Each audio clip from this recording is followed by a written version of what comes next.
From the palace balcony, Princess Arela could see the fire swallowing the great towers one by one.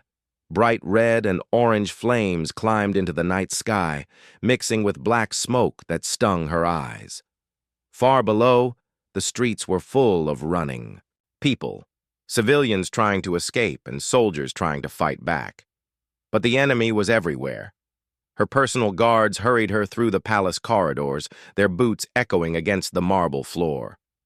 "Your Highness, we must move now!" one of them shouted. Arela's heart pounded in her chest. She had known the rival empire was aggressive, but she had never believed they would attack the capital itself. Her father, the king, had ordered her to leave before the enemy reached the palace. But as they neared the evacuation shuttle bay, an explosion ripped through the hallway. The shockwave knocked Arela off her feet, and she hit the ground hard. Her guards rushed to help her, but before they could pull her up, shadowy figures appeared through the smoke. Enemy soldiers in black armor, their rifles raised. The palace. Guards opened fire, but they were outnumbered. 2 of them fell instantly.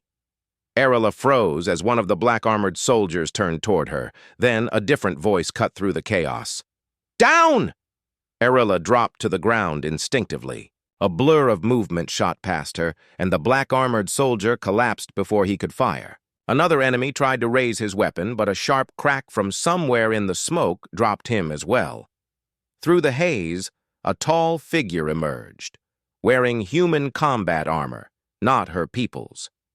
His visor reflected the flicker of flames, and his rifle moved like an extension of his own body. The remaining enemies tried to regroup, but the human moved too fast, rolling, firing, using the wreckage for cover.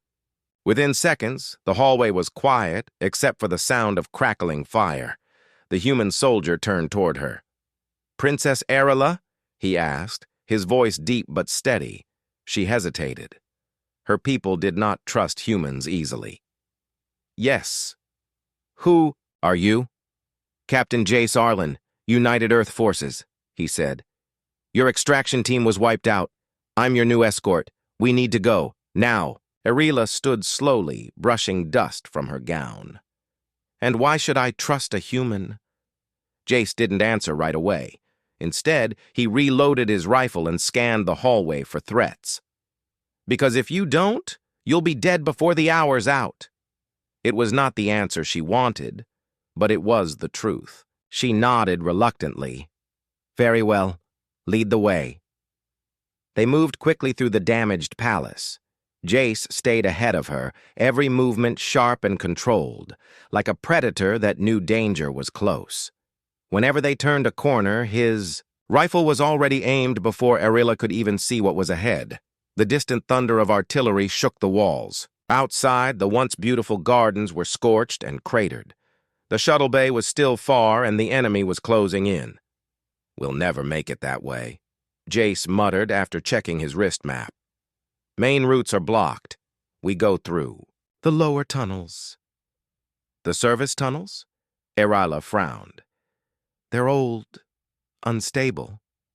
"Better unstable than certain death," Jace said, already moving toward the nearest access door. The tunnels were dark, lit only by the flickering light of damaged wall panels. The air smelled of dust and metal. Arela's soft shoes made no sound, but Jace's armored boots echoed behind her. "Keep close," he said without looking back. "If we get separated, you're an easy target." She bristled. "I am not helpless." "Didn't say you were. But you're not wearing armor, and I've seen what the enemy does to high-value captives." That shut her up. She stayed right behind him.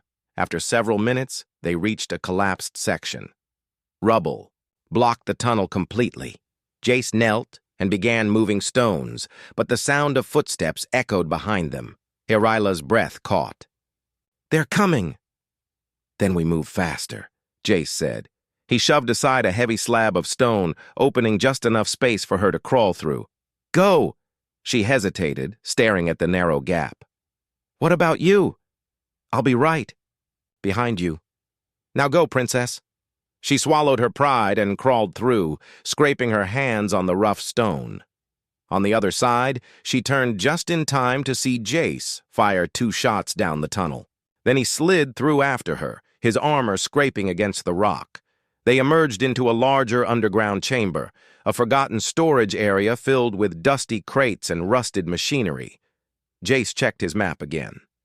"We can get to the Old East. Gate from here?" he said. "There's an extraction point 2 clicks beyond it."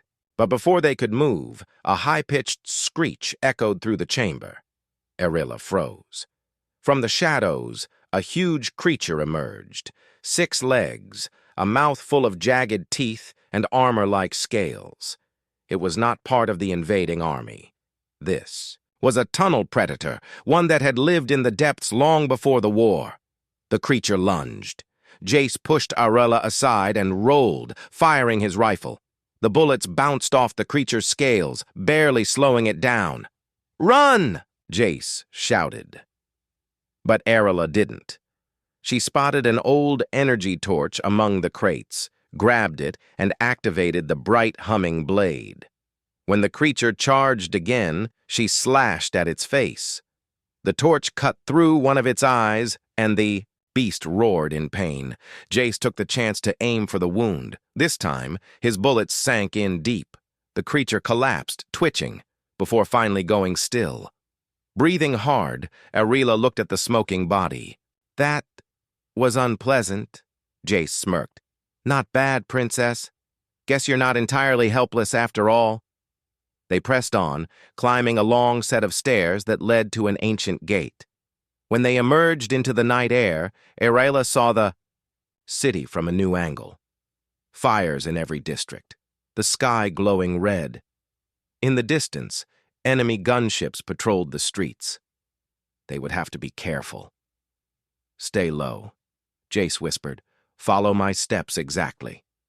They moved through the ruins, keeping to the shadows.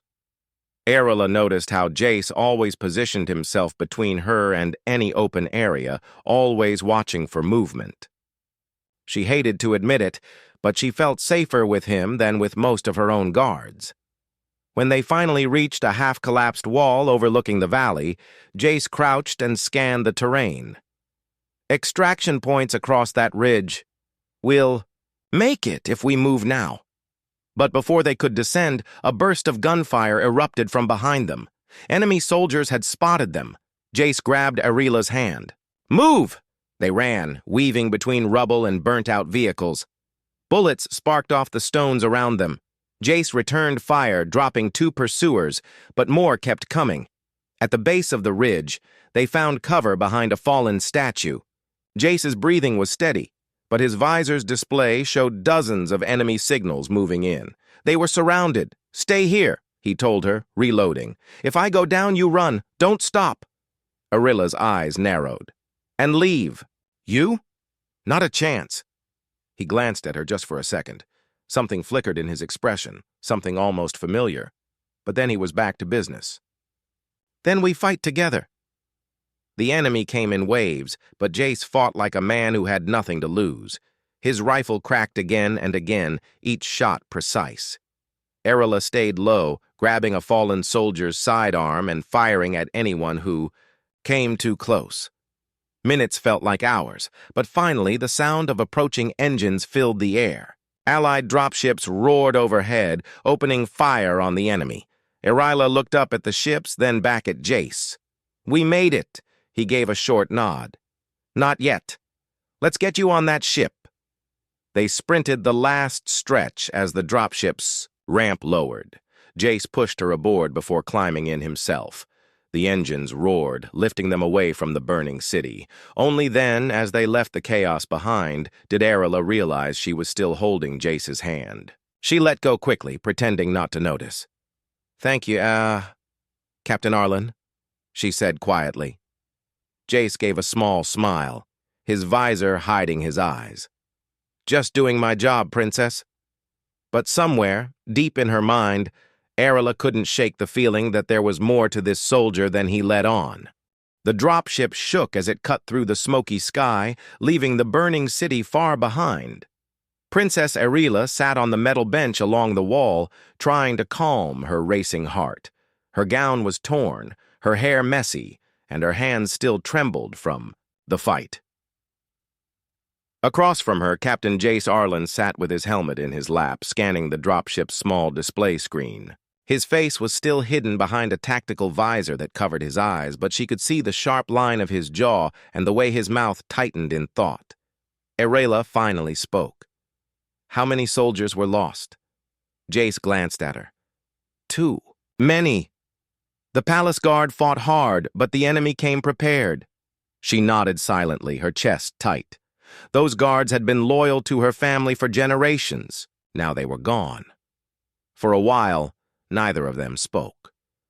The sound of the dropship's engines filled the silence. Then Jace stood and walked toward the cockpit. We're heading to an Allied outpost in the north. The enemy won't follow us. There. An outpost? Not the royal fortress? Arela asked. Fortress is compromised, Jace said without turning. Too many spies. If they know you're there, they'll send assassins. The outpost is safer for now. Arela frowned, but didn't argue. This human was not her first choice of protector, but he had kept her alive so far. And she had to admit. There was something about the way he moved and spoke that felt oddly familiar. The outpost was hidden in the mountains, built into the side of a cliff. When they landed, the air was thin and cold, carrying the sharp scent of stone and snow. The place was small, just a handful of steel buildings, a landing pad, and guard towers. The soldiers there were a mix of humans and her people, working side by side. Jace led her into a warm briefing room. You'll stay here until we can arrange transport off-world, he said. And you? I'll be here too. My orders are to keep you alive until you're safe. Arela tilted her head. And do you always follow orders so personally? A faint smirk tugged at his lips. Only when they matter. In the days that followed, Arela adjusted to life in the outpost. It was not luxurious like the palace. Her room was small, the food was simple, and the nights were freezing. But she grew used to it. What surprised her was how often she saw Jace. He didn't just guard her door. He trained with the soldiers in the yard, checked the perimeter, repaired equipment, and even helped carry supplies. When she walked outside, she would sometimes find him standing in the snow, looking at the mountains like he was remembering something far away. One afternoon, she found him in the small mess hall. He was eating a simple ration pack, nothing like the fine meals she had known in the palace. She sat across from him without asking permission. You don't act like most humans I've met, she said. Jace raised an eyebrow. And how do most humans act? Loud, proud, always telling stories about themselves. He chuckled softly. I'm not much of a storyteller. That's a shame, she said. I think you have more stories than you let on. His eyes narrowed slightly, as if she had gotten too close to something. Maybe someday, he said simply.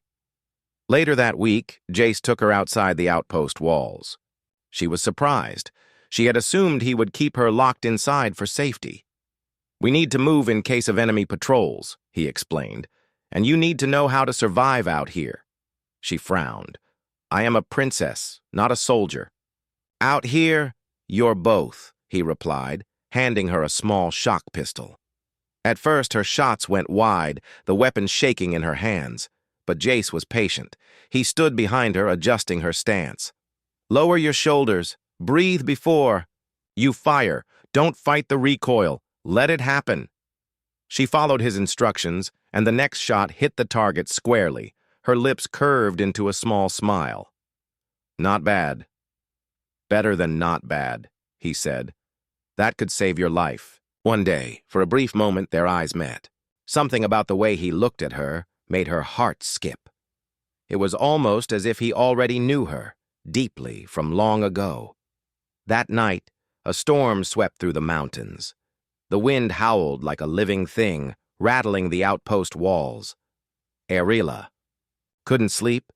She found herself wandering to the small observation deck where Jace was already standing. You don't sleep much, do you? she asked. Not in places like this, he said. Too much to watch for. She stepped closer to the railing, her gown whipping in the cold wind. It's strange. You know so much about my people. The way you spoke in the tunnels. The games you mentioned. Jace's shoulders stiffened, but he kept looking at the mountains. I've worked with your kind before. Yes, but not many humans know about Moonlight Chase. That is a children's game from my home world. I played it when I was small, with a boy named... She stopped herself. Never mind. Jace didn't speak. His jaw tightened, and for a moment she thought he might say something. But then he simply nodded toward the doors. You should get inside before you freeze. The next morning, they left the outpost early to check a supply route. Arela was not used to climbing rocky paths in the thin mountain air, but Jace slowed his pace for her without saying anything. Halfway up, they spotted movement, 3 enemy scouts picking their way through the snow. Jace motioned for her to stay low. The scouts carried long rifles and moved with quiet precision. If they spotted the outpost, they could call in an airstrike. Jace whispered, We take them out quietly. Arela swallowed hard. You mean, kill them? He looked at her evenly. If they live, the outpost dies. She took a deep breath, gripping her pistol. Together they crept along the ridge, using the snow to mask their sound. Jace moved like a shadow, swift, silent, and exact. She followed his lead, her heart hammering. When the moment came, Jace struck first, knocking one scout into the snow. Arela fired at the second before he could raise the alarm. The third tried to run, but Jace brought him down with a precise shot. When it was over, Arela was breathing hard, her hands shaking. I know, Jace said quietly, but you did what you had to. She looked at him, her eyes searching.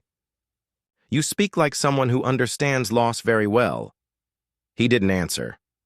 That evening, back at the outpost, Arela couldn't shake the thought of the scouts. She had taken a life for the first time, and it unsettled her. But she also knew she would do it again to protect the people who mattered. Jace found her sitting in the mess hall, staring at the steam rising from her tea. You did well today, he said. She looked up at him.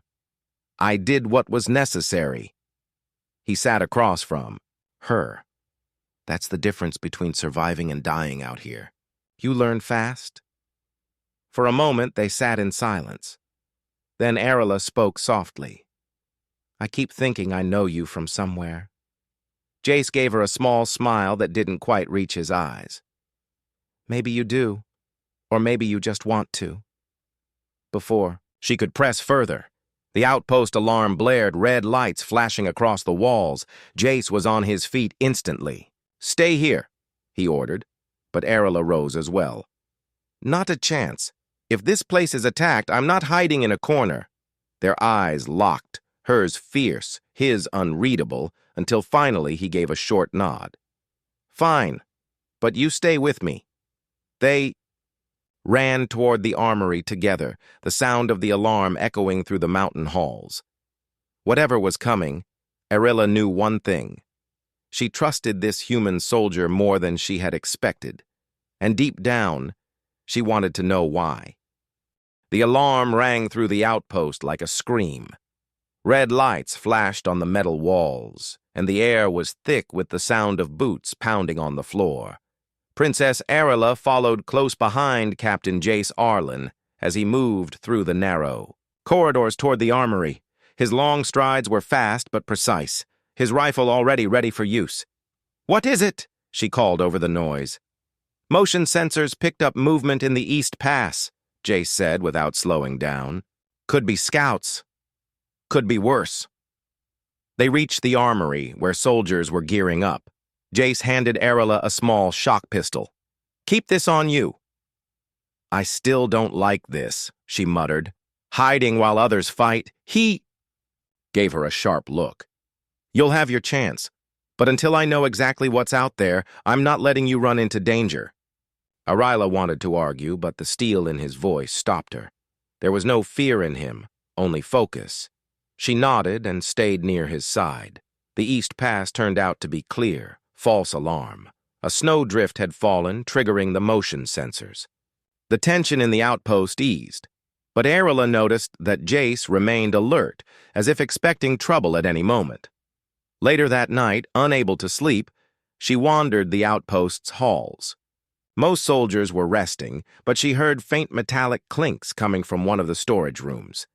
Curious, she pushed the door open. Inside, Jace was kneeling on the floor, sorting through a crate of old supplies. He glanced up, a faint shadow of surprise in his eyes. "Couldn't sleep?" he asked. "Not after that alarm," she replied. "What are you doing here?" "Checking for equipment we can salvage," he said, pulling out a dusty box. Her gaze drifted over the shelves, filled with old tools and scraps of gear. Something glimmered faintly in the corner, a small object half buried under a torn blanket. She reached for it, brushing away the dust. It was a pendant, not just any pendant, a small star-shaped charm made of silver metal with a tiny crystal in the center. Her breath caught in her throat. "I know this," she whispered. Jace's head turned sharply. "What?" "This belonged to me," she said, her voice trembling. "When I was a child, my father had it made for me on my 6th name day. I lost it years ago, on the night the humans were evacuated from our homeworld." Jace stood slowly, his eyes fixed on the pendant in her hand. "You're sure it's yours?" She nodded, her fingers curling around it. "I remember. I wore it all the time. Until..." She trailed off, memories flickering like broken images, her running through palace gardens, laughter, and a boy with dark hair chasing her in a game of moonlight chase. Jace looked away, his jaw tight. "Strange it ended up here." Arila stepped closer. "No, it's not strange. You know how it ended up here, don't you?" He said nothing. Her pulse quickened. "That boy. The human boy I used to play with, his name was..." She stopped suddenly. "Jay." Jace's shoulders stiffened. "Jay," she repeated, her voice barely above a whisper.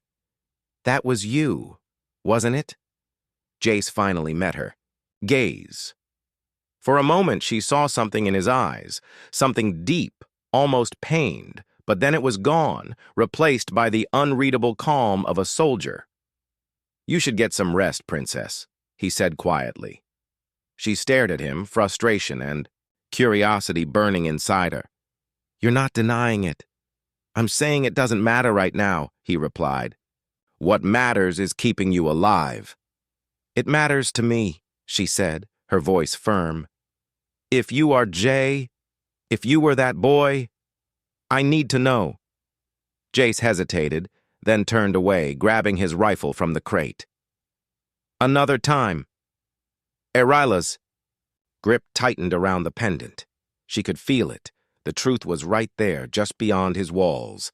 But she also sensed that pushing too hard now would only make him retreat further. She left the storage room, but sleep never came that night. The next day, Jace led her and 2 other soldiers on a patrol beyond the East Pass. The air was sharp and clear, the snow glittering under the pale sun. They moved through the mountain trails in silence, keeping their eyes on the ridges for any sign of enemy activity. Halfway through the patrol, they came upon the ruins of an old building, its walls half buried in snow. Arila stepped inside, brushing snow off a carved stone pillar. "This was a royal way station," she said softly. "From before the war." Jace studied the faded symbols on the wall.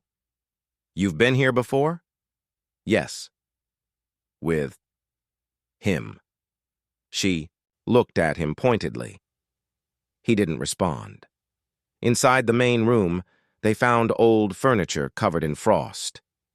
Arila wandered to a corner and picked up a cracked cup. "I remember drinking tea here. It was raining." I was hiding from the guards because I didn't want to go to lessons. She glanced over her shoulder at him. And you were with me. You had stolen a piece of cake from the kitchen, and we ate it here together. A muscle in Jace's jaw twitched, but he didn't look at her. Your memory's better than most. And yours? She pressed. He finally looked at her, his eyes unreadable. Good enough to know we shouldn't linger here. Let's move. On the way back, they spotted tracks in the snow. Fresh ones. Jace crouched to examine them. 4, maybe 5 enemy scouts, he said, headed toward the outpost. The patrol moved quickly, following the tracks. They caught sight of the enemy near a narrow cliff path. Jace raised his hand for silence. We take them here. The fight was fast and brutal. Snow exploded in the air as bullets struck rock. Arela stayed behind cover, firing her pistol at 2 soldiers who tried to flank them. One went down, the other fled into the trees. When it was over, Jace checked the bodies for intel. Arela stepped toward him, the pendant still around her neck. You saved me then, just like you save me now, she said quietly. He glanced at her. You were a child then. It was different. Was it? She asked. For a moment, he didn't answer. Then he simply turned and started walking. Let's get back before dark. That evening, the outpost was quiet. Arela sat in her room, turning the pendant over in her hands. She knew it was his. She knew he was the boy. But why wouldn't he just say it? A soft knock came at her door. She opened it to find Jace standing there. Put on your coat, he said. There's something you should see. She followed him outside into the cold night. The sky was full of stars, the kind that seemed close enough to touch. They walked to a high ridge where the view stretched for miles. This is why I like mountain posts, Jace said. No cities, no noise, just space to think. Arela stood beside him, her breath visible in the freezing air. And what do you think about, Captain Arlen? He was silent for a long time. Then he said softly, about promises I made a long time ago. She turned to look at him. To me? He looked back, and in his eyes she finally saw it. Recognition, memory, and something more. But just as quickly he looked away. Before she could speak, a distant boom echoed from the valley. Jace's visor display lit up. Artillery, said sharply. They've found us. They ran back toward the outpost, the sound of explosions growing louder. The truth would have to wait. War had arrived at their doorstep. Ever since Captain Jace's arrival, strange events had been happening. Extra patrols guarded the gates. The Queen rarely appeared in public. Even the market streets were quieter than usual. Whispers spread that an enemy fleet was moving through the outer sectors. But for Princess Alira, the biggest storm was not in the sky. It was in her heart. She could not stop thinking about Jace, his voice, his presence, the way he protected her. It all felt familiar. Every time she was near him, her chest felt warm, as if a hidden part of her was waking up. And yet, she didn't understand why. One evening, after a long council meeting, she stood on her balcony, looking at the twin moons rising above the palace towers. Jace entered quietly. Your Highness, he said softly. She turned, surprised. You move like a shadow, Captain. I came to check on you, he replied. The Queen asked me to make sure you are safe. There's been movement along the borders. Alira tilted her head. You sound worried. I am, Jace admitted. The enemy isn't far, and I suspect they know the palace is vulnerable. She stepped closer. And yet, you're still here with me, instead of out there commanding troops. He looked away. Some orders are more important than the battlefield. Her eyes locked on his. Tell me, Jace, why do I feel like I know you? Why do you seem familiar? He froze. His hand twitched slightly, as if he wanted to reach for her but stopped himself. "Maybe," he said quietly. "We met before and, You just don't remember." Alira frowned. "That's impossible. I have never left the planet, and I never met a human before last month." He didn't answer. His gaze shifted toward the balcony rail. "It's late, Princess. You should rest." But Alira was not satisfied. That night she decided she would uncover the truth. The next day, she began searching the palace archives. She walked through long corridors filled with tall shelves and glowing data tablets. The air smelled faintly of old parchment and energy crystals. The archivist, a thin alien with pale blue eyes, greeted her respectfully. "Princess, what are you looking for?" "Records from 20 years ago," she said. "Any documents about a human?" The archivist's eyebrows lifted. "A human? That far back?" "That is rare, Your Highness." "Yes," she insisted. "Search all military logs, visitor records, anything." Hours passed. The archivist pulled up file after file, but nothing seemed relevant until one old image flashed on the screen. It was blurry, but she saw a small human boy, no more than 10 years old, standing beside a young alien girl. They were laughing, holding hands. The girl had pale silver hair, just like her own when she was young. Alira's breath caught. "That's me," she whispered. The archivist nodded slowly. "This was taken during the evacuation of Outpost Luma. A human boy was rescued with you. Records say he returned to his people after the war ended." Her heart pounded. "What was his name?" The archivist tapped the screen, pulling up a name. File. "Jace Wren." Alira's hand trembled. The truth began to form in her mind, but she needed to be sure. That evening, she confronted him.